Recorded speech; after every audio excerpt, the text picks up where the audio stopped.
पूरी जो टीम है ना अभी वो धुरंधर 2 के लिए बहुत बिजी है। बहुत सारा पैचवर्क भी शूट करना था। 19 तारीख को धुरंधर 2 आ रही है। Ranveer has done a fantastic job. Hamza कुछ कह रहा है कि ये करो, नो। रहमान डकैत कह रहा है ये करो, नो। पूरी मीम से भर गया है। भाभी जी को हमने इतना तंग कर दिया कि वो पड़ोसी देश चली गई। मैं अक्षय को जानती नहीं थी, अपने आप को इंट्रोड्यूस भी नहीं कर पाई। Akshaye is also a man of few words और रिजर्व्ड है। Tough for me to do because I had to just really slap him. Jab we met के बाद मुझे कोई बहुत फ़ायदा नहीं हुआ उस फिल्म से। It was only about the hero and heroine. इस इंडस्ट्री में बहुत सारे लोग आपको बहुत एडवाइस करते हैं और अब मुझे ऐसा लगता है सबकी एडवाइस बेकार थी। हाय Saumya, welcome to Mirchi. Hi Gaurav, thank you for having me. कैसे हो आप? मैं बहुत अच्छी हूँ, आप सुनाएं। मैं ठीक हूँ। एक बार ज़ोरदार ताली हो जाए सौम्या के लिए। पहले तो बताइए क्या चल रहा है आज, कैसे जा रहा है आपका दिन, हाउ इज इट गोइंग? आज इस खुशी सबसे ज़्यादा इस बात की है कि ट्रैफिक ज़्यादा नहीं मिला। ये हमारे बम्बई की ज़िंदगी में सबसे अहम सवाल ये होता है कि आज ट्रैफिक मिलेगा या नहीं मिलेगा। बट सौम्या बताइए कैसे चल रही है लाइफ? मेरी लाइफ अच्छी चल रही है और इस साल कुछ अच्छे प्रोजेक्ट्स में आप मुझे देखेंगे होपफुली।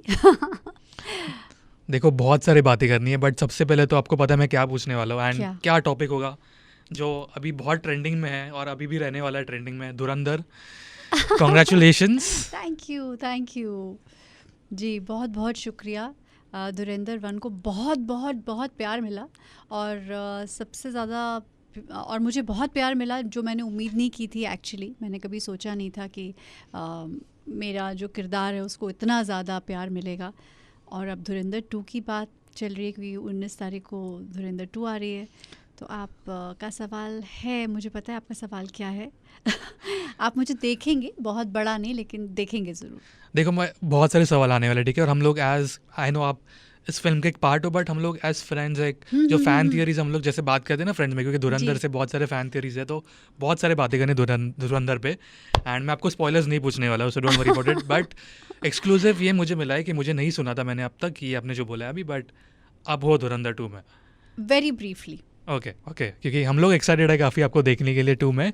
बट सबसे पहले तो सबसे बेसिक सवाल, धुरंधर आई नो आपने बहुत सारे इंटरव्यूज़ में बात किया है, बट आपके लिए बहुत स्पेशल रही है एक जर्नी धुरंधर वाली, क्योंकि जब शुरुआत हुई आई डोंट थिंक सो किसी ने इतना सोचा होगा। जी, बिल्कुल नहीं सोचा मैंने गौरव। मुझे बिल्कुल यकीन ही नहीं है कि इतना ज़्यादा प्यार मुझे मिला। इनफैक्ट आप यकीन नहीं करेंगे कि जब धुरंधर आई थी तो मैंने 5 दिन तक खुद फिल्म नहीं देखी थी क्योंकि मैं बहुत डर रही थी। रिलीज़ के बाद मतलब? जी, रिलीज़ के बाद मैंने बहुत दिन तक फिल्म नहीं देखी थी क्योंकि मैं बहुत डर रही थी कि मेरा किरदार छोटा है और कुछ नेक्स्ट में है तो पता नहीं लोगों को क्या लगेगा, क्योंकि मैंने हमेशा ही लीड्स किए हैं बहुत वक्त तक। और मुझे ये भी लग रहा था कि कहीं ऐसा तो नहीं है कि लोगों को लगेगा कि ये क्यों कर लिया। और ये भी लग रहा था कि with very senior actor Akshaye Khanna, I don't know if anybody will even notice मी।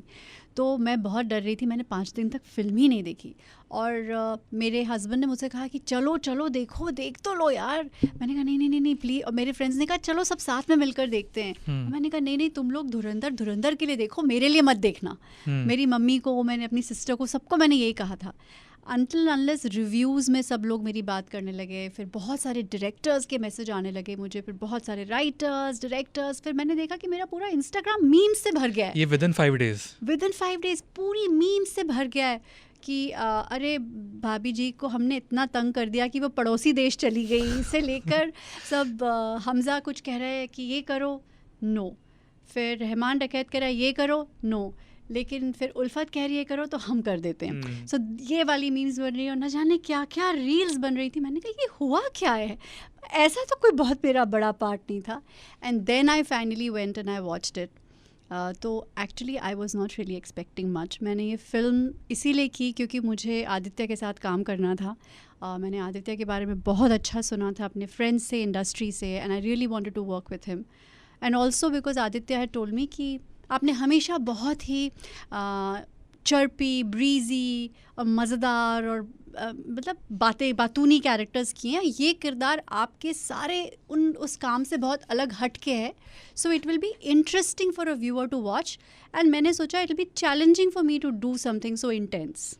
इससे ज़्यादा मैंने कुछ उम्मीद नहीं की थी। एज एन ऑडियंस भी जब वो हॉस्पिटल वाला सीन आता है और आप एकदम से चीखते हो वो, तो मैं मतलब कभी देखा नहीं था आपको वैसे एक कैरेक्टर में, तो जी। एज एन ऑडियंस भी हमारे लिए बहुत नई चीज़ थी वो। जी एंड काफ़ी जो इस सीन का इम्पैक्ट भी, और आई थिंक जो आप बात करो ना कैरेक्टर का इम्पैक्ट, जी बहुत साइलेंट कैरेक्टर है बट जो उसका इम्पैक्ट है बहुत ज़्यादा है। जी, ये मेरे लिए भी बहुत लर्निंग थी कि मूवीज़ में बहुत ज़रूरी नहीं है कि आपका रन टाइम बहुत ज़्यादा हो, मतलब आपका स्क्रीन टाइम बहुत ज़्यादा हो, लेकिन छोटा कैरेक्टर भी अगर बहुत इम्पैक्टफुल हो तो वो भी अपनी पहचान या छाप छोड़ जाता है। और देर आर मैनी कैरेक्टर्स, जैसे हम शोले में कितने सारे किरदार बहुत वक्त के लिए नहीं रहते हैं, लेकिन छोटे छोटे उनके पार्ट्स हैं, लेकिन वो हमें अभी तक याद रहते हैं। तो ये मेरे लिए लर्निंग थी एज एन एक्टर कि you need not be throughout the film, but you just have to be in wherever you are, have to make an impact.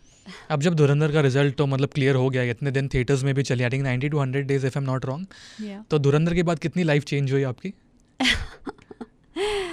धुरंधर के बाद ये लाइफ चेंज हुई कि पहले मुझे लोग गोरी मेम, अनीता के नाम से कहते थे, अब मुझे बहुत सारे लोग उल्फत कहते हैं, और लोचाए उल्फत गाने से बड़े इट्स ग्रेट। कितनी अजीब बात है ना, मैं खुद सोची थी, sorry I am getting philosophical, कि हर एक एक्टर ना ये सोचता है कि मैं इस किरदार में झंडे गाड़ दूँ, लेकिन जब हम झंडे गाड़ देते हैं और फिर सब हमें उसी कैरेक्टर्स के नाम से पहचानने लग जाते हैं, फिर हमें लगता है अरे सिर्फ यहीं तक ना रुक जाएं, अब कुछ और। तो that is I think the irony of life, और शायद एक एक्टर की लाइफ की, हम किरदार में पहले जीतना चाहते हैं, फिर उस किरदार के बाद ऐसा लगता है इसी किरदार तक ना सीमित रह जाएं सिर्फ। So I think this is the fight and battle for all of us. और प्रोफेशनली भी काफ़ी चेंज हुई लाइफ धुरंधर के बाद, मतलब ज़्यादा मूवी ऑफर्स या ज़्यादा लोग अभी कांटेक्ट कर रहे हैं कि ये फिल्म करिए, ये शो करिए। हाँ, ये तो है। और बहुत सारे ऐसे डायरेक्टर्स जिनके साथ मैं काम करना चाहती हूँ, जो मेरे लिए बहुत एस्पिरेशनल हैं, जब वो तारीफ़ करते हैं तो ऐसा लगता है कि इट्स अ बिग वैलिडेशन कि काम को पहचाना गया और उन्होंने देखा, समझा, सराहा। पर I feel the struggle still is to get the right part, you know. हमेशा चैलेंजिंग बात ये होती है, मुझे ऐसा लगता है, is to get the right part for you. I hope so बहुत जल्दी वो हो जाए। बट धुरंधर में आपकी सीन्स के अलावा आपका फेवरेट सीन कौन सा है? जैसे मेरे लिए द क्लाइमैक्स सीन, जहाँ पे वो कार वाला सीन है, जहाँ पे पूरा वो होता है जो भी, मैं बहुत लोगों ने देखी है but still the climax scene, आपके लिए कोई आपका एक फेवरेट पर्सनल सीन धुरंधर से? I like my scene. है ना? I liked my scene because it was very unexpected. I liked that scene of Rahman Dikhet when he just bursts into dance. जब वो उनका not in the शादी, जो दूसरा वाला है, उस गाने का नाम मैं भूल जाती हूँ, the Arabic rap song. क्या है? हाँ, फ्लिपराची। हाँ, that was a very beautiful moment. Akshay बहुत हसीन लग रहे थे उसमें, बहुत खूबसूरत, वो बहुत जच रहा था पूरा हर चीज़। ऑफ कोर्स द क्लाइमैक्स, जो वो गाड़ी वाला सीन था, जहाँ वो अचानक से जब उसको रियलाइज़ होता है कि यहाँ पर ये तो मुझे कहीं और लेके जा रहा है, मुझे वो सीन बहुत खूबसूरत लगा।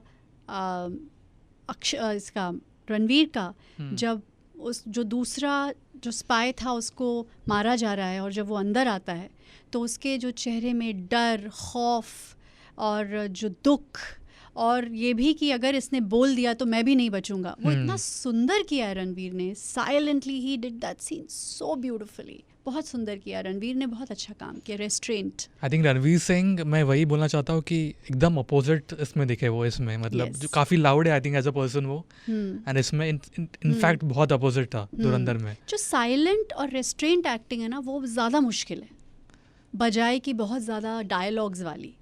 सो definitely Akshaye is endearing and beautiful and gorgeous, मगर even Ranveer has done a fantastic job. मैं आपसे डायरेक्टली एक सवाल पूछ रहा हूँ, ठीक है? धुरंधर अभी चल गई फिल्म, ठीक है, अभी धुरंधर 2 भी आने वाली है। कोई अभी तक, मतलब जैसे यूजुअली होता है ना कि सक्सेस पार्टीज होते हैं या फिर जब एक फिल्म चलती है, अभी बहुत शांति वाला माहौल है, ठीक है? अभी भी, पहले भी इतने प्रमोशंस किए नहीं धुरंधर, आई थिंक बहुत कॉन्फिडेंट थी टीम कि फिल्म अच्छी बनी है, और अभी भी वैसा ही है 2 के लिए। तो अभी कुछ शोर नहीं, आई थिंक अचानक से वो तूफान आने वाला है, ऐसा मुझे लग रहा है वो। मेरे ख्याल से पूरी जो टीम है ना, अभी वो धुरंधर 2 के लिए बहुत बिजी है, क्योंकि डेट्स बहुत करीब थी, और बहुत सारा उनको थोड़ा सा कुछ पैच वर्क भी शूट करना था, तो इसीलिए किसी के पास वक्त ही नहीं है इस वक्त. I think the whole team is very busy, ये कारण था. आई थिंक एक्स्ट्रा सीन्स भी ऐड हुए, आई फील, जितना मैंने. आई डोंट नो मच, मगर मुझे पता चला है कि कुछ पैच वर्क शूट हुआ है. या धुरंधर की जब आपने इंटरव्यूज़ दिए थे स्टार्टिंग में तो बहुत कुछ इन्फॉर्मेशन मिली है फिल्म के बारे में और आपके कैरेक्टर के बारे में, बट ऐसा कोई अननोन फैक्ट है धुरंधर के बारे में जो फैंस को पता नहीं है, लोगों को पता नहीं है, जो आपके फैंस को पता होना चाहिए? कुछ तो एक होगा interesting. Any unknown fact? Unknown fact जो आपने कोई इंटरव्यू में बोला नहीं होगा, कुछ तो होगा. नहीं यार, ऐसा तो कुछ भी नहीं है, और जो मैं कह सकती हूँ वो मैं कह नहीं सकती हूँ जब तक धुरंधर 2 नहीं आ जाती. ओके ठीक है, एक स्पॉइलर है, बट एनीथिंग ऑन सेट जब आपका कोई सीन शूट हो रहा था, कोई किस्सा, एनीथिंग? मैं यही कहना चाहती हूँ कि मतलब मैं यही कहूँगी, आई डोंट नो इफ कि मैं ना बहुत कोशिश कर रही थी कि मैं थप्पड़ रियल में ना मारूँ, लेकिन फिर मुझे ना एक आदित्य ने आकर कहा कि भाई थप्पड़ मार दो ज़ोर से. मैंने बहुत चीटिंग करके मैं सोची थी कि मैं निकल जाऊंगी, लेकिन जब उनका क्लोजअप लगा अक्षय का तो मुझे कहा गया कि भाई मार दो, तो मैंने तो बहुत ज़ोर से मार दिया. लेकिन मुझे बहुत अजीब लगा. दैट वाज वेरी डिफ़िकल्ट, क्योंकि आप किसी सीनियर एक्टर के साथ काम करते हो, आप उनके फ्रेंड भी नहीं हो, बहुत ज़्यादा उन्हें आप जानते भी नहीं हो. इट्स नॉट लाइक कि चल यार मैं तेरे को एक थप्पड़ मारूंगी, हाँ सॉरी. एक आपके बीच में एक दायरा भी है, क्योंकि वो Akshay is also a man of few words और रिजर्व्ड हैं. तो that was I think tough for me to do because I had to just really slap him. देखो एक थियोरी है, आप उसका आंसर मत करना, सिर्फ हाँ या ना में आप बताना इफ पॉसिबल. आपको पता है बड़े साहब कौन है? क्योंकि बहुत थियोरीज चल रहे हैं. मुझे कुछ नहीं पता Gaurav, and I really mean it. मुझे सच में नहीं जेन्युइनली पता आपको नहीं, भी? मुझे नहीं पता. तो जब आपके पास स्क्रिप्ट आई थी धुरंधर, क्योंकि स्क्रिप्ट पूरी मुझे नहीं मिली. हाँ, मैं इट वही वाज अ पूछने वाला. सीक्रेट. लाइक बहुत सारी चीज़ें हमें वर्बली बताई गई, और मतलब वर्बली मुझे बताया गया, मतलब मैंने धुरंधर 1 का पूरा मैंने स्टोरी सुना है, लेकिन बहुत सारी चीज़ें नहीं भी बताई गई, जो and he that was probably the protocol of the film. चलो अगर एज फैंस हम लोग को ऐसे डिस्कस करना है, आपके हिसाब से कौन हो सकता है बड़े साहब? I have any no guesses? Idea. No I have no idea Gaurav. नहीं फिर भी गेसेस, जैसे मेरे हिसाब से आई थिंक अर्जुन रामपाल ही है. गेस वर्क है. I don't know, seriously I don't. As an artist आपको स्पेसिफिकली इस प्रोजेक्ट से कुछ सीखने मिला नया एज एन एक्टर? वही मैंने जो आपको बताया कि मेरे लिए एक बहुत लर्निंग थी कि it doesn't matter how much is the run time, but the impact is what matters in films. इसके अलावा मेरी ये लर्निंग रही है कि जैसे कि अक्षय के साथ, मैं अक्षय को जानती नहीं थी. वी डिड नॉट इवन, मतलब जब मैंने उनके साथ पहला सीन शूट किया तो मैं उनको हाय या अपने आप को इंट्रोड्यूस भी नहीं कर पाई, या हम लोग बात भी हम लोग नहीं कर पाए, क्योंकि वो सीन जब हम शूट कर रहे थे जहाँ पर मैं उनकी सिगरेट लाइट करती हूँ और वो मेरी तरफ देखते हैं, and I almost give him an approval कि जाओ तुम बदला लो. तो that was the first scene, और मैं सेट के ऊपर 10 मिनट लेट आई. He was already in the shot बिल्कुल तैयार था, क्योंकि वो मेरा पहला दिन था और वो कुछ हेयर स्टाइल ट्राई कर रहे थे मुझ पे, तो लेट हो गया. And I was feeling very awkward, क्योंकि यूजुअली मैं सीन्स में बहुत पहले आ जाती हूँ, और इस पर्टिकुलर सीन के लिए तो मैं चाहती थी कि पहले सीन के पहले मैं सबसे जाके मिलूँ, बातचीत करें, क्योंकि I am playing his wife. मगर बिल्कुल मौका ही नहीं मिला. But the moment the camera was on and he looked at me and I had to do that scene with him, मुझे एक पल के लिए भी ऐसा नहीं लगा कि वो अक्षय है या मैं सौम्या हूँ, and that we don't know each other. It just felt like a real connection, and I felt like I'm just his wife. So I think that happens when you're working with a very good actor. You just somehow just are in that moment where it doesn't matter that you know each other or you don't know each other. You can still feel that connection in the scene, which is what I experienced. या देखो बहुत सारे हमने धुरंधर की बातें की, but और भी बहुत सारी चीज़ें हैं जो मैं आज बात करना चाहता हूँ. बट एकदम बेसिक सवाल, आपको इतने साल हो गए इंडस्ट्री में, ठीक है ना, मैंने आपके इंटरव्यूज़ भी देखे एंड जितना मैं आपको समझा इंटरव्यू से, आप डरते नहीं हो, मतलब कोई फिल्टर नहीं है जो आपके मन में, आप बहुत देयर इज ट्रांसपेरेंसी जितना मैंने देखा है. तो एज अ पर्सन आप पहले से ही वैसे हो? I am too real, starting से ही वैसे? I am very real person. I don't know पर्दा या मतलब वो तो दायरा हो सकता है, लेकिन I am a very real person. I will not give you any fake answers. I might not give you some answers, but I'm just very real. वो तो हम समझ गए. बट इंडस्ट्री मतलब टीवी फिल्म्स भी आपने की, क्या सीखा आपने आपके इस जर्नी से अब तक? एक मैसेज जो हम लोग मिलता है ना, एक लेसन। मैंने ये सीखा, जो कि मैं हर बार ये कहती हूँ, कि टैलेंट हर किसी कोने में, कहीं भी, सड़क पर, जूनियर एक्टर, सीनियर एक्टर, बड़े घर का बेटा, छोटे घर की लड़की, गली नुक्कड़, कहीं भी हो सकता है, उसका कोई एड्रेस नहीं होता। And my learning is that मैंने अब छोटे से लेके बड़े से बड़े एक्टर्स से और टैलेंट से सीखा है। I have learn from junior actors, I have learn from one day actors, and I genuinely, honestly, I cross my heart and I want to say this कि कोई फ़र्क नहीं पड़ता, आप कहीं से भी आओ। And that is what I wish for my industry, कि हमारी इंडस्ट्री डेमोक्रेटिक हो जाए, क्योंकि कोई भी लोकेशन, पता, सरनेम टैलेंट का नहीं होता। And I wish this industry runs on meritocracy and we don't have glass ceiling and we all are given equal opportunities to compete. जैसे कि क्या होता है कि यूपीएससी एग्ज़ाम देते हो, आईआईटी, आईएम, मेडिकल, जहाँ भी आप एग्ज़ाम देते हो, वहाँ हर किसी को 3 घंटे या वो 2 घंटे मिलते हैं कि आप अपने काबिलियत के हिसाब से आपको एंट्री मिलेगी। लेकिन हमारी इंडस्ट्री में ऐसा नहीं होता है। Our industry is not about meritocracy. So I really wish that we have a meritocratic and democratic industry.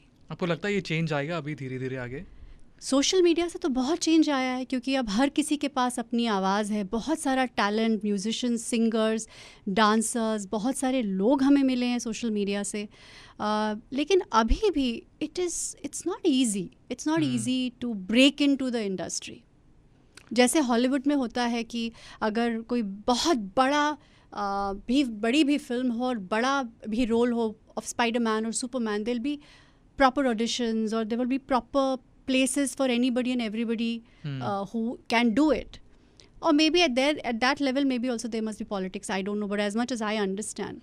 But फिर भी हमारी industry is not still open, it's getting to be open, but I hope it is open. So मैं ज़्यादा समझना चाहता हूँ, sorry मैं आपको कट कर रहा हूँ इस पे, बट ऑडिशंस होते हैं राइट यहाँ पे भी?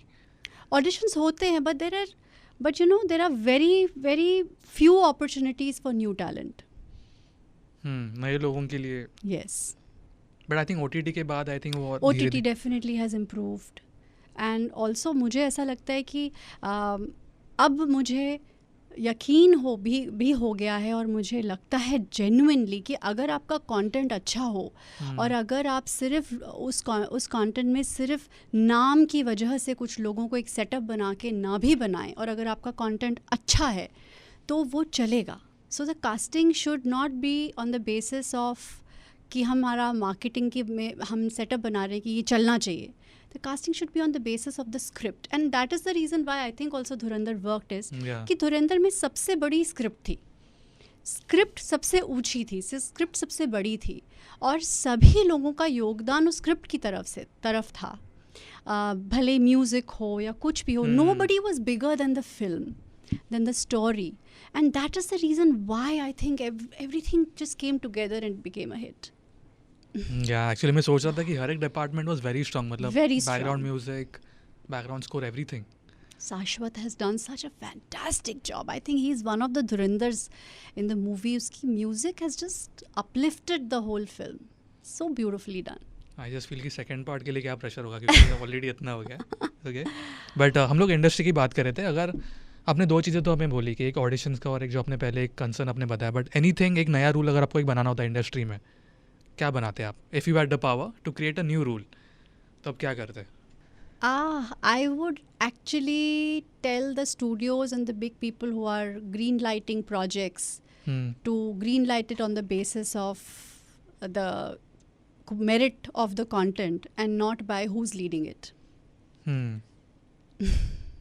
But I think वो भी चेंज अभी आ रहा है धीरे धीरे, आई फील अभी, मतलब not that much, नहीं? but yeah, it's tough. Delhi अभी दूर है।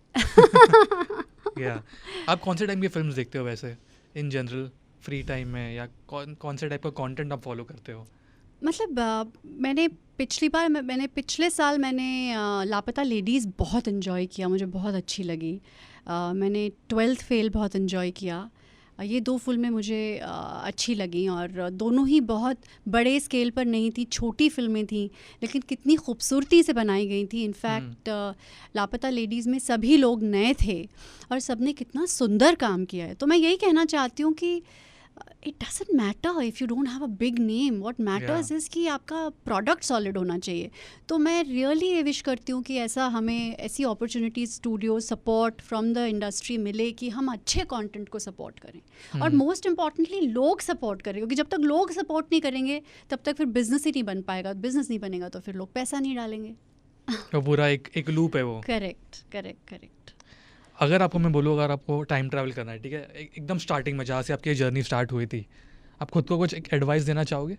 एनीथिंग लाइक अभी वाली सॉन्ग में? To not listen to anybody's advice, क्योंकि किसी को नहीं पता। इस इंडस्ट्री में बहुत सारे लोग आपको बहुत एडवाइस करते हैं और मैंने क्योंकि मैं तो नॉन फिल्मी बैकग्राउंड से आई हूँ और मैं बहुत छोटे शहर से भी आई हूँ, तो मेरा कोई यहाँ पर ना तो कोई फाउंडेशन था और ना ही कोई ऐसा था जिससे मैं जानती थी, कोई बैकिंग तो बहुत दूर की बात है।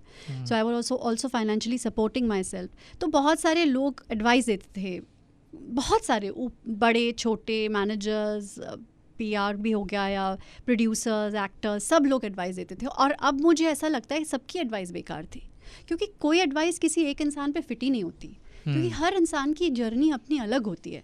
एक कोई बंदा है जो पार्टी में जाके नेटवर्किंग कर सकता है, एक मेरे जैसी लड़की है जो पार्टी में जाके धेला नहीं कर सकती, वो कोने में जाके ही खड़ी होगी, बिकॉज़ दैट्स माय पर्सनालिटी। या सो देयर इज समबडी जो कोल्ड कॉल करके पुश कर सकता है, देन देयर इज समबडी वो सिर्फ ऑडिशंस में ही कर सकता है। So what I am trying to say कि हर इंसान की अपनी खुद की पर्सनालिटी होती है और हर इंसान की अपनी खुद की जर्नी होती है। तो आप कोई एक पौड़ी बना के या एक फॉर्मूला बना के नहीं कह सकते कि बेटा देखो अगर सक्सेसफुल होना तो ये कर, कोई फॉर्मूला नहीं है। So I think whoever is giving you advice, just take it with a pinch of salt.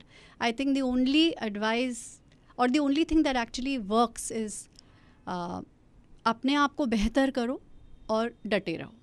इसके अलावा कोई और चीज़ है नहीं जो चलती है, बाकी सबका अपना रास्ता है। बट मैं आपसे कहीं ना कहीं रिलेट करूँ कि मेरा भी एक इंट्रोवर्टेड पर्सनैलिटी, अगर मैं कोई पार्टी में जा रहा हूँ, कोई अगर बात करे 6 लोग, तो मैं जाके I can't be a part of that conversation. मेरा थोड़ा है, मतलब ऐसे बात कर सकता हूँ इंटरव्यूज़ में, बट अगर कोई 5 लोग खड़े और मुझे अगर जाके पार्ट बना तो मेरे से नहीं होता, वो मैं मिक्सअप नहीं हो सकता।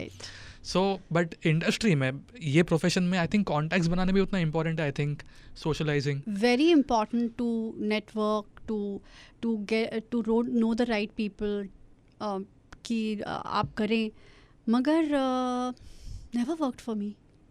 मतलब मुझे कोई ईगो नहीं है, मैं किसी से भी जाके ये कह सकती हूँ कि मैं आपके साथ काम करना चाहती हूँ, लेकिन मेरे पास जितना भी काम अभी तक आया है वो सब अपना रेगुलर रूट से आया है। Cold call, casting director, normal जैसा एक रूट होता है। तो but again there is no rule. हो भी सकता है कि कल मैं किसी को बोलूँ मैं आपके साथ काम करना चाहती हूँ, वो मुझे काम दे भी दे। तो मुझे ये मैं आपको कहना चाहती हूँ कि कोई रूल ही नहीं है लाइफ में, सक्सेस का कोई फॉर्मूला ही नहीं है। And whoever is giving you an advice himself doesn't know what to do actually. That's what I am saying. और एक मतलब होता है ना, जैसे कि एग्जाम में जाते थे, हमको फर्रा मिलता था, भाई ये ले, इसका ये आंसर है। जिंदगी में कोई फर्रा ही नहीं है, पता ही नहीं है किसी को, सब चल रहे हैं अपने हिसाब से और सब अपने हिसाब से हो रहा है काम। काफ़ी मतलब सोचा नहीं मैंने कभी है, बट आई थिंक वही है कि अपना करते रहो, आजू बाजू और डटे रहो, रेजिलियंस। तो अगर आपसे कोई आके मिले एंड उन्होंने बोला कि मुझे बॉलीवुड में I want to be the top actress, किसी का सपना है, तो आपको एक टॉप 3 चीज़ें क्या बताओगे उनको? Work on your craft. You have to be a terribly good actor. Second, उसका रीज़न क्या है आने के लिए? फेम है, मनी है, या genuinely you really want to be an actor? क्योंकि बिना पैशन के चलेगा नहीं इस इंडस्ट्री में। थोड़े दिनों बाद लोगों को मेंटल इलनेस हो जाती है, लोग चले जाते हैं, उनको वो गलत चीज़ों में फंस जाते हैं। और तीसरा, आप में कितना रेजिलियंस है, आप कितना खड़े होकर डिफीट, क्रिटिसिज्म, रिजेक्शन ले सकते हो। दैट्स वेरी इम्पॉर्टेंट, क्योंकि the world of glamour is very unglamorous. Right? लोगों को लगता है कि बड़े मज़े आ रहे हैं, पार्टियाँ हो रही हैं, but that's not life, it's a very strict life. मुझे मतलब I have a very boring life. जो मेरे बाकी जो दोस्त हैं जो कॉर्पोरेट वर्ल्ड में हैं, वो उनको मेरी ज़िंदगी बहुत बोरिंग लगती है. बोलती तू 10:30 बजे सो जाती है, फिर तू 6 बजे उठ के जिम करती है, उसके बाद फिर तू चली जाती है 12 घंटा काम करने के लिए, फिर तेरे पास फ़ोन पे किसी से बात करने का भी टाइम नहीं होता है. तो you are living a life almost like a sportsman, right? Because अगर आप अपनी रिजीम फॉलो नहीं करोगे then you will not look presentable. अगर आप set at least this is how my path has been. तो it is a very tough life. You almost have to be like a yogi. मुश्किल होता है कभी कभी ये सब, मतलब हाँ बिल्कुल होता है. मुझे याद है कि जब रोज़ रोज़ शूट पे जाना पड़ता है, और कई बार ऐसा कैसे मौके होते हैं आपकी तबीयत ख़राब होती है, या आपका मेंटली मन ठीक नहीं होता है, आपकी ज़िंदगी में कुछ ऐसा हो जाता है जहाँ आपने पिछली रात को बहुत रोया है. मैं तो बहुत रोती हूँ अगर मेरी ज़िंदगी में कुछ हो जाता है. आपके आंखें पूरी फूल गई हैं, खाने का मन नहीं कर रहा है कि आप जाके कॉमेडी सीन करो, मगर फिर भी आपको जाकर प्रेजेंटेबल लगना है. बर्फ़ से आप आंख सेक रहे हो, किसी तरह शक्ल ठीक हो जाए. अनलाइक एनी अदर इंडस्ट्री की, चलो आप बैंक के जॉब में हो, कोई आपको नहीं देख रहा है, एक दिन 2 दिन आंख सूजी और मुंह गप्पू हो गया तो भी कोई फ़र्क नहीं पड़ता है. But we can not be spared. We have to be physically be there. So it's a very tough industry. As हम लोग जब एज ए ऑडियंस देखते हैं ना इंस्टाग्राम रील्स पे या मूवीज़ देखते हैं थिएटर्स में, तो हम लोग तो लगता है कि यार एक्टर्स की लाइफ क्या सही होगी, मतलब क्या सॉर्टेड है, मतलब मूवीज़ कर रहे हैं, थिएटर्स में आ रहे हैं, पार्टी कर रहे हैं, काम भी कर रहे हैं ऑफकोर्स. बट आई थिंक एक दूसरी साइड भी होती है जो बहुत लोग बात नहीं करते एक्टर्स के, एक जो स्ट्रगल वाला एक पार्ट होता है एक डेली लाइफ. मैंने 6 साल से शक्कर, शहद, गुड़, शक्कर का कोई सब्स्टिट्यूट नहीं खाया. There are lot of actors, male actors also, जब उनके शर्टलेस सीन्स होते हैं वो सॉल्ट नहीं खाते, 24 घंटे पानी नहीं पीते. पानी भी नहीं पीते of course, because then you have to show that ripped body, right? तो नहीं तो वाटर रिटेंशन हो जाता है. So it's not easy. You have to be physically mentally present, be present there. और वो सारी महीनों की, सालों की मेहनत एक फ्राइडे में जिसकी धज्जियाँ उड़ सकती हैं, जिसमें कि आपकी कभी कभी गलती भी नहीं होती है और आपको मतलब गालियाँ दी जाती हैं और बहुत सारी चीज़ें कही जाती हैं, और कभी कभी पीआर में या न्यूज़ में आपके बारे में ऐसा लिखा जाता है जो बिल्कुल सच ना हो. So you have to be ready for it. अब तो ये पीआर का भी अलग चालू हो गया ना, एक पीआर अगेंस्ट कुछ कर देते हैं. I mean in the sense PR शायद गलत वक्त था कि न्यूज़ में आपके बारे में कुछ ऐसा लिखा जाए जो कि सच ना भी हो. So you have to be ready for all of that. As an actor सबसे डिफिकल्ट चीज़ क्या होती है? सबसे डिफिकल्ट चीज़ if I may ask. For me the most difficult thing is not to act. कि काम करना मेरे लिए डिफ़िकल्ट नहीं है. The most difficult thing for me is to get the right project. I think that I find the most difficult to get the right project. काम बहुत होता है लेकिन सही प्रोजेक्ट मिलना I think is the most difficult part. To get the right script. Okay. आपने अभी ये फूड का आपने बोला कि आपने शक्कर छोड़ दिया, आई थिंक शुगर, जैगरी 6 साल से. ऐसी भी कोई एक्सट्रीम चीज़ आपने कभी अपने काम के लिए कही है फूड में, मतलब छोड़ ही दिया और कोई खाना? नहीं, बाकी मैं सब कुछ खाती हूँ, मगर मैं शक्कर, शहद, गुड़ और शुगर के सब्स्टिट्यूट जैसे स्टिविया या बहुत सारी जो अलग अलग सुक्रोस वाली चीज़ें होती हैं वो नहीं खाती. सिर्फ फ्रूट्स और dry fruits and all the desserts made of fruits and dry fruits. So I am clean. 6 years clean. कभी भी मन नहीं होता ऐसे देख के? बहुत होता है. और आप यकीन नहीं करेंगे, मुझे बचपन में चीटी कहते थे क्योंकि मुझे इतना शक्कर से प्यार था. जब मेरी बर्थडे होती थी तो मेरे घर में 2 किलो की केक आती थी, द चॉकलेट केक, और मैं इतनी लालची थी कि बहुत सारे फ्रेंड्स भी छोटी छोटी चॉकलेट वो ले आते हैं ना केक्स, तो वो मैं सबको काट काट के बंटवा देती थी. वो जो मेरी फेवरेट जगह से केक थी वो मैं अपने बिस्तर के नीचे रख देती थी कि कोई ना खाए, और पूरा 2 दिन मैं सिर्फ वही खाती थी. मुझे इतनी पसंद है शक्कर, but I gave it up. बाप रे, मतलब बहुत मुश्किल हो गया. चीट डेज भी आप कभी नहीं करते? तो मैं वो मतलब नहीं, ऐसा नहीं है. मतलब आई हैव जैसे कैरेट केक हो गई, या फिर केक जिसमें कि डेट्स हो, फ्रूट जैसे मैंगो मूज हो गया, तो जिसमें कि फल और ड्राई फ्रूट्स से बनी हुई चीज़ें मैं खा सकती हूँ. But I don't eat sugar और हनी और जैगरी. बाप रे, सोच के ही मुझे बहुत मुश्किल हो गया ये. बट हम लोग इंडस्ट्री की हम लोग बात कर रहे थे. आपको एग्जैक्टली कितने ईयर्स हो गए जब से आपने काम चालू किया in front of the camera? 17 years. मतलब ये मेरा पॉइंट है कि एक दिन आता है हर एक की लाइफ में जहाँ पे वी आर लाइक कि हाँ ये मेरा दिन है, मतलब this is what I achieved. एक सेल्फ कॉन्फिडेंस नहीं बोल सकते बट एक सेल्फ अचीवमेंट वाला एक दिन होता है जहाँ पे हमें एक खुद पे एक बहुत प्राउड फीलिंग होती है कि हमने करके दिखाया।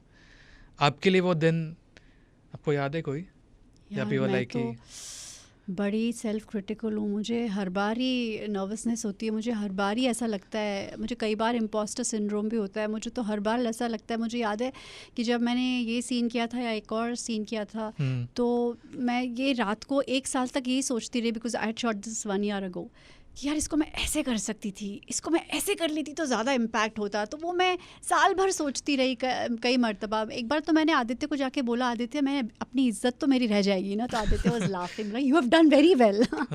तो मैं I am not one of them जो खुद को देख के बहुत खुश हो रहे हैं, जो गॉगल्स पहन के शीशे के सामने ऐसे ऐसे कर रहे हैं। I am not that category, I am always nervous, always critical, और मुझे हमेशा ऐसा लगता है कि शायद मैं ऐसा करती तो बेहतर होता। तो जब आप टीवी शो कर रहे थे तब तो फिर ये तो डेली बेसिस पे। आई नो, मेरे डायरेक्टर जो थे शशांक बाली, वो मुझसे कहते थे आप इतना मत सोचा करो, क्योंकि मैं कभी कभी उनको बोलती थी अरे वो शॉट सर कितना अच्छा था, लेकिन एडिटर ने तो ये नहीं लगाया, वो लगा दिया। तो वो मुझे देख के बोलते थे इतना मत सोचा करो, it's fine, just move on. So I am a self critical person.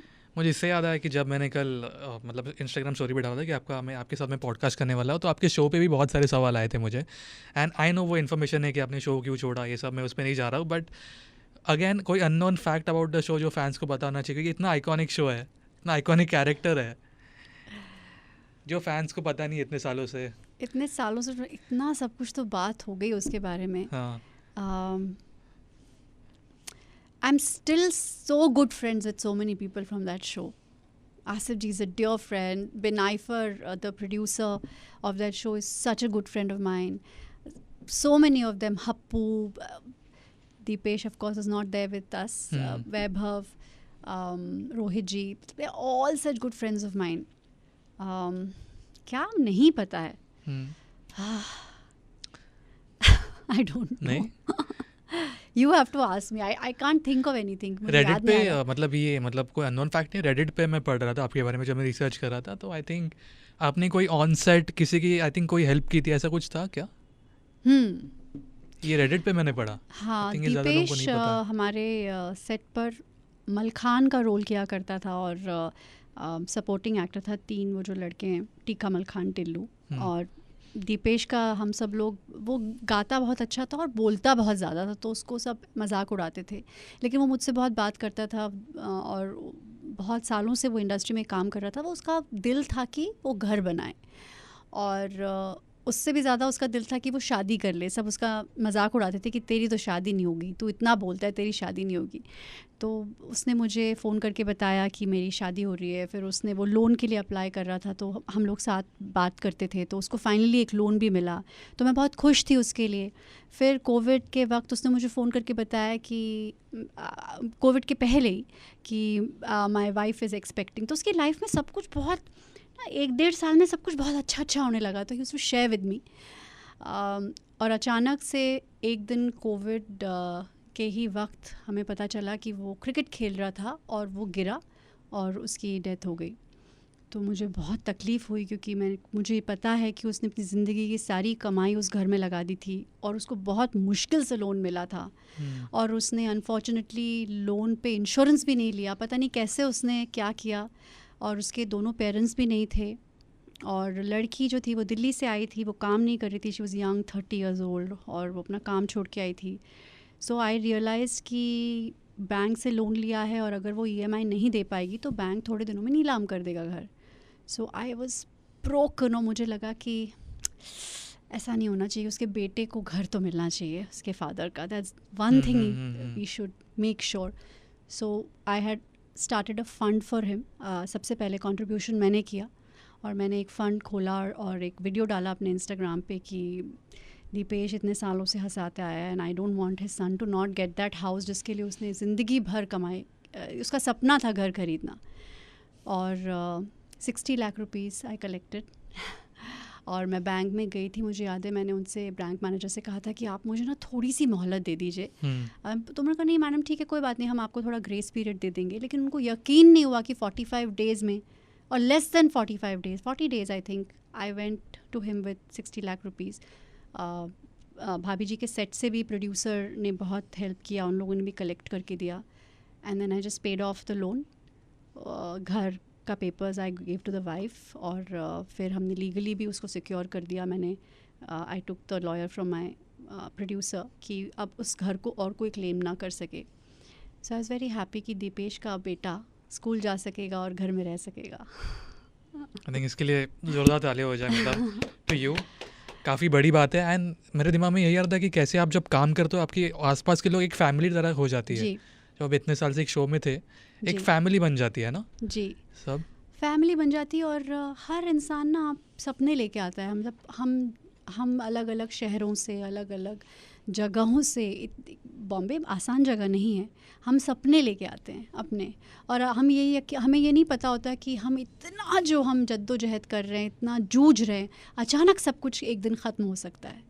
तो जो मतलब उसका सपना था, ये घर उसका बहुत बड़ा सपना था. तो वो मुझे लगा कि ये तो नहीं, नीलाम तो नहीं हो सकता उसका घर.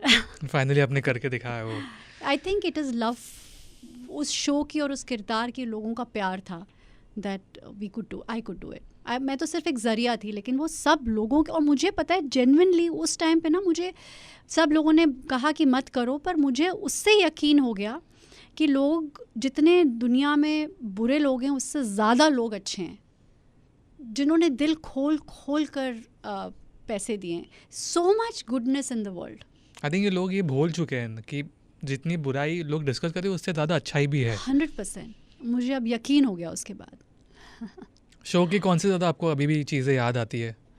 मेमोरीज एक होते हैं ना कि यार. मेरे को सबसे मज़ा आता था कि मैं, शशांक और आसिफ जी, हम तीनों बैठकर, रोहित जी और बाकी सब एक्टर्स भी आते थे, लेकिन हम तीन तो ज़रूर रहते थे. हम लोग लंच करते थे साथ में, और उस लंच में हम लोग मजाक उड़ाने से लेकर, एक दूसरे की टांग खींचने से लेकर, अपनी ज़िंदगी की मुश्किलों से लेकर, हर चीज़ के बारे में वो बात करते थे. वो लंच का वक्त इतना खूबसूरत था ना. I think those lunch is what sometimes I miss, that conversations. मतलब हर एक जगह पे हमारे एक मेमोरीज कोई ना कोई होते हैं.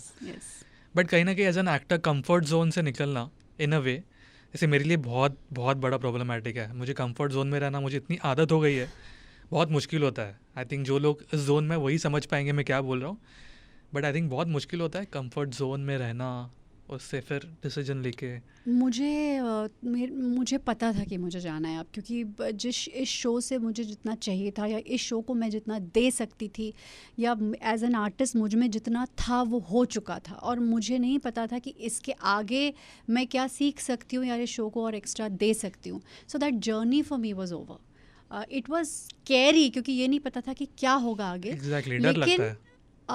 और टू बी, जैसे आपने कहा कि मैं कुछ, I don't filter anything, that show was giving me a lot of money because it's a very successful show.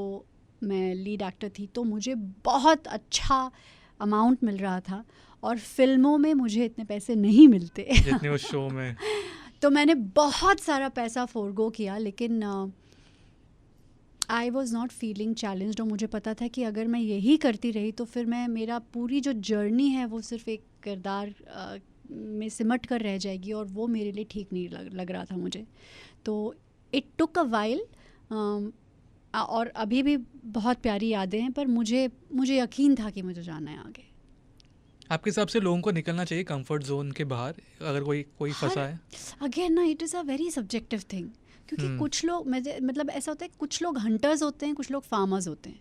Hunter जो होता है वो एक जगह बैठकर नहीं खुश रह सकता. फार्मर जो होता है वो रोज़ अपने खेत में जाएगा, बीज लगाएगा, बारिश का इंतज़ार करेगा, फिर वो अपनी फसल काट कर बेचेगा और बहुत खुश रहेगा.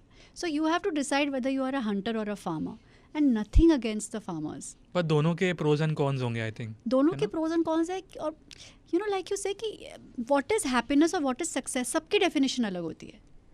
तो जो आपके लिए, जो आप सीख कर रहे हो सकता है वो मैं ना सीख कर रही हूँ, है ना. किसी के लिए, किसी एक्ट्रेस के लिए ये ज़रूरी होगा कि मुझे बहुत मोटा पे पैकेज मिले, मेरे पास 6 गाड़ियाँ हों, मेरे पास 50 लुई विटॉन के बैग्स हो, और मैं ना ये कर सकूँ. और मेरी शायद सक्सेस की परिभाषा कुछ और होगी कि मुझे लगेगा कि यार कोई बात नहीं, पैसे हो ना हो, ये मुझे इज़्ज़त मिले, या मैं ऐसा मैं अपनी कैरेक्टर बना सकूं कि मैं 80 साल तक भी काम कर सकूं. I want a range. So everybody has a different ambition that you are seeking. Correct. Right.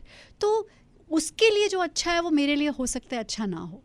So again it's so subjective. Happiness is subjective. For me, अगर आप मुझसे पूछें कि what is success for you or what is life for you, what is happiness for you, is ये कि at every point in time of my life मुझे ऐसा लगना चाहिए कि मैं पर्सनली और professionally I am the best और highest version of myself. जो मैंने कल किया मैं उससे बेहतर हूँ, और जो मैं कर रही हूँ वो मुझे और बेहतर करेगा. ये मेरा मापदंड है. हो सकता है उस पूरे जर्नी में मेरे पास 3 घर से 2 हो जाएं या 2 से 3 ही हो, वो मेरा मापदंड है. लेकिन किसी के लिए ये है कि भाई मैं शाहरुख की तरह बड़ा एक बंगला बना सकूं और मैं ये कर सकूं. तो हर किसी की परिभाषा अलग है. So that's what I am trying to say. There is no formula for anything. Maybe somebody is getting a kick out of getting that pay package and having 6 flats in Bombay. Maybe that's a kick for them. Maybe it's not for me. आप luck में भी believe करते हो? Luck factor, मेहनत के साथ जितना उतना ही लक इम्पोर्टेंट है? मुझे पहले नहीं लगता था क्योंकि मेरे फादर बिलीव नहीं करते थे, लेकिन मुझे अब ऐसा लगता है कि डेस्टिनी तो है, कुछ तो है. क्योंकि ये मैंने देखा है आसपास कि मैंने से बहुत लोग देखे जो बहुत मेहनत कर रहे हैं, ठीक है, पूरा दिन लगा रहे, ठीक है, 24/7, बट उस लेवल तक पहुंच नहीं पाए जहाँ पे उनको पहुंचना है. बट ऐसे भी लोग हैं जिन्होंने कुछ मेहनत नहीं की है, बट उनका लक इतना ज़बरदस्त है कि कहाँ से कहाँ पहुंच गए. सो मेरे हिसाब से लक इम्पॉर्टेंट है, मेहनत के साथ भी चाहिए है तो, लेकिन वो अपने कंट्रोल में नहीं है. जैसे कि मैं कई बार बोलती हूँ कि मैं बहुत बार बोल चुकी हूँ, लेकिन मैं एक बहुत बड़े फिल्म मेकर के साथ मिली थी एक बहुत बड़ी फिल्म की लीड के लिए. और 1-2 बार भी ऐसा हुआ कि I could have been a lead in a very big film, लेकिन वो नहीं हो पाया work out. Right. Like I started with something else. I started with Jab we met as a sister's role. तो अगर वो मेरी शुरुआत होती तो शायद मेरी किस्मत या कुछ मेरी जर्नी कुछ और होती. मगर इट्स द जर्नी. पर this journey has made me wiser. और मुझे ये भी लगता है कि इंसान में जो डेप्थ और जो एक गहराई और जो एक फुलनेस ऑफ अ पर्सनालिटी होती है ना, वो आपकी उस स्ट्रगल या उस अप्स एंड डाउन्स या उससे बहुत अच्छी आती है. अगर आप, मुझे अब लगता है कि शायद अगर मैं शुरुआत से अगर वहाँ से शुरू करती, I don't know, it's hard to tell. शायद, या मैं बोल रही हूँ कि ठीक है, maybe it's wishful thinking, but it has definitely made me wiser and more wholesome as a person. Like more compassionate, empathetic. वो तो मैं हमेशा से थी, लेकिन फिर भी मुझे ऐसा लगता है कि थोड़ी गहराई इंसान में, क्योंकि आप जितना ज़्यादा अपने फेलियर्स से सीखते हो उतना आप अपनी सक्सेस से नहीं सीखते हो. So sometimes failures are very important in life. मैं उस पर आ रहा था जब मैं आपके बारे में पढ़ भी रहा था, आपने ज़्यादा फिल्में नहीं की है. मैंने ज़्यादा फिल्में नहीं की. कोई रीज़न है उसके पीछे? क्योंकि जब वी मेट के बाद मुझे कोई बहुत फ़ायदा नहीं हुआ उस फिल्म से. और वो दौर भी ऐसा था जहाँ फिल्में ऐसी ही बनती थी जहाँ it was only about the hero and heroine. And maybe वो वक्त भी ऐसा था कि if you started with a sister role, they might or might not consider you for a lead part. तो ऐसा परसेप्शन बन जाता है विच इज़ वेरी स्टूपिड. मुझे समझ में नहीं आता वो. लेकिन उस वक्त मुझे जो भी अपॉर्चुनिटीज़ आ रही थी, मुझे ऐसा लगा नहीं कि फ़िल्मों में मुझे वो करने में मज़ा आएगा. And then television anchoring happened. Then I did dance India dance and then I hosted 14 shows. सो दैट was very good for me. और उस वक्त I was alone in Bombay with my mother. I had to fend for myself. So I had to figure out कि financially also I have to make my life viable. I also have to buy a house. I have to make that, come to that basic level of existence. So a lot of decisions were taken. अगर मैं बहुत financially comfortable होती या मेरी family यहाँ होती तो मैं सोचती कि ठीक है, मैं 2-3 साल वेट करती हूँ for the right film, which I can do now. लेकिन उस वक्त आई हैड टू वर्क. तो जो भी मेरे पास आ रहा था, I kept on picking up that. तो फाइनेंशियली कब चेंज हुआ रियलिटी शोज़ के बाद, जब आप होस्ट करने लगे? आई थिंक पोस्ट भाभी जी आई डिसाइडेड दैट अब डिसीजंस मेरे फाइनेंशियली मोटिवेटेड नहीं होते. डिसीजंस आर नाउ मोटिवेटेड जहाँ मुझे अच्छा है, मुझे मतलब ये भी मेरी ज़रूरत नहीं है कि मैं रोज़ टीवी पे दिखूँ या मैं रोज़ पर्दे पे दिखूँ. I will do only when I like the part and if I want to do it. So that is also a success. Okay, एक चीज़ मुझे पता नहीं इस टर्म को क्या बोलते हैं, बट मैं ट्राई करूँगा एक्सप्लेन करने की. जैसे मेरे साथ भी होता है, बहुत लोग ओपनली बात नहीं करते, आई डोंट नो कितने, बट जब आप कैमरा के सामने हो और एक फॉर एग्जांपल अगर एक आप पीक पे पहुंच गए, ठीक है, तो उसके बाद ना वो जो एक वैलिडेशन जो लोगों से मिलना होता है ना, उसकी आदत लग जाती है. एक सोसाइटी में एक रिस्पेक्ट, अरे ये फॉर एग्जांपल मेरे केस में अरे ये इंटरव्यूज़ लेता है, एक्टर्स के साथ होता है आसपास, एक एंकर है, एक आरजे है, एक इम्प्रेशन बन जाता है, एक वैलिडेशन मिलने की आदत लग जाती है. बट जब कभी ऐसा लगता है कि अगर ये किस दिन बंद हो गया, एक थॉट्स आते हैं, तो मेरा पॉइंट ये कि एक जो वैलिडेशन बाहर से आता है, एज एक्टर्स आपके साथ भी हुआ है? बिकॉज आई फील मेरे अगर इस लेवल पे हो रहा है, एक्टर्स के लिए तो क्या ही होगा. मुझे फेम के चले जाने से मुझे कोई प्रॉब्लम नहीं है. मुझे आई am very comfortable in my skin, क्योंकि मैंने देख लिया. मुझे ये भी पता है कि you are as good as your last project. कितने भी आप बड़े स्टार हो, you are as good as your last project. You are just a product. और आपको लोग उतना प्यार दे के उतनी जल्दी भूल भी सकते हैं. तो उस चीज़ से तो मुझे उस बात की अवेयरनेस है, इसलिए मैं अपने आप को बहुत सीरियसली नहीं लेती. हैविंग सेड दैट, मुझे एक ही चीज़ की इनसिक्योरिटी होती है, सिर्फ एक चीज़ की insecurity. I hope I keep getting good work. वो चले ना चले, उससे मुझे फेम मिले ना मिले, वो मुझे पता नहीं, पर मुझे काम करने में बहुत मज़ा आता है. और मुझे इस बात की इनसिक्योरिटी ज़रूर होती है कि I hope that I keep getting good work because I like doing it. That's it. या तो अभी कोई नेक्स्ट प्रोजेक्ट्स देखो, धुरंधर 2 तो है, उसके अलावा कहाँ पे हम? अभी मैं सूरज बरजातिया की अगली फिल्म कर रही हूँ. मैंने प्रेम मोह लिया, उसमें आयुष्मान खुराना और शर्वरी वाघ हैं, और उसमें मेरा अच्छा किरदार है. It's a big part.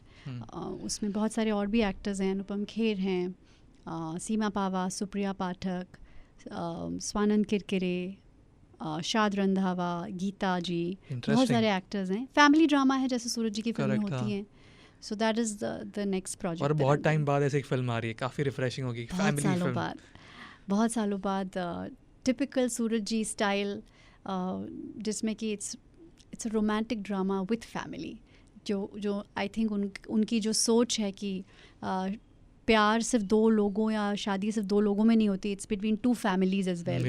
और वो उनका अपनी एक छाप है, अपनी एक यूनिक स्टाइल, और उनका जो फिल्म मेकिंग स्टाइल है वो है, और बहुत सुंदरता से वो करते हैं. आई थिंक वही कर सकते हैं वो. And he is a great person to work with. I am so blessed to have the chance to work with someone so nice. या हम लोग काफ़ी एक्साइटेड है. एंड कोई ऐसी आपकी विश लिस्ट या कोई गोल्स है अभी, एक्टर्स, ये टाइप के फिल्म्स या ये डायरेक्टर्स? बहुत है यार, हज़ारों ख्वाहिशें ऐसी. यार ख्वाहिश में दम निकले, बहुत निकले मेरे अरमा, लेकिन फिर भी कम निकले. बहुत है, बहुत लंबी लिस्ट है, और बहुत सारे लोगों के साथ काम करना है. I want to work with new film makers. I would love to do positive, negative, serious, intense romance. मुझे ऐसा लगता है मैच्योर लव स्टोरीज़ नहीं बनती.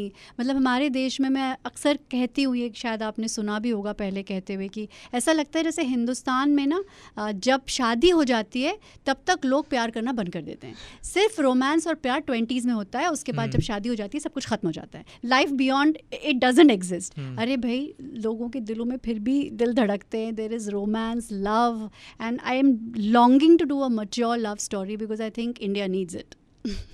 हम लोग प्रे करें कि ऐसे ही आप बहुत ही ज़्यादा ऐसे टाइप के फिल्म प्रोजेक्ट्स करो आगे.